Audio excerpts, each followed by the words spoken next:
Welcome to progressive overload day 7। আজকে train করব weighted dips. গত ভিডিওতে আমি বলেছিলাম আমার কাছে মনে হচ্ছে আমার ওয়ার্কআউটে প্ল্যাটো চলে আসছে। ওয়ার্কআউট প্ল্যাটো মানে আপনি যে লোড দিয়ে এক্সারসাইজ করেন সেইটা একটা পার্টিকুলার রেপ রেঞ্জে আপনার বডি অ্যাডপ্ট করে নিয়েছে, কিন্তু আপনি যে রেপস ইনক্রিজ করবেন সেই মাসল মেমোরিটা আপনার বিল্ড হয়নি। আজকে আমি এই ওয়ার্কআউট প্ল্যাটোর সাথে কিভাবে ডিল করি এই জিনিসটা আপনাদের সাথে শেয়ার করব। একটা জিনিস খেয়াল করবেন, ফার্স্ট উইকে আমি এডিশনাল 50 কেজির সাথে 10টার বেশি রেপ মারতে পারতেছিলাম না, কিন্তু আমার আরপি প্রতিটা সেটেই কম বেশি সেম ছিল।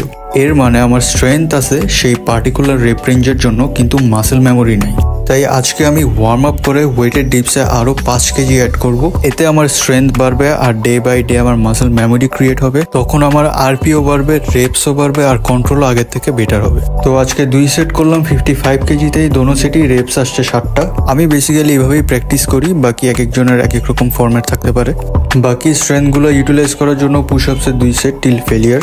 আর যেই মাসেলটা ট্রেন করতে পারি নাই এই দুটো এক্সারসাইজের মাধ্যমে, সাইড ডেলস, তাই ডাম্বল সাইড রাইজের 2 সেট মেরে আজকের ওয়ার্কআউট এখানেই শেষ করলাম। আজকের জন্য এতটুকুই। 1 রেপ হেভি আর 1 step closer. See you tomorrow.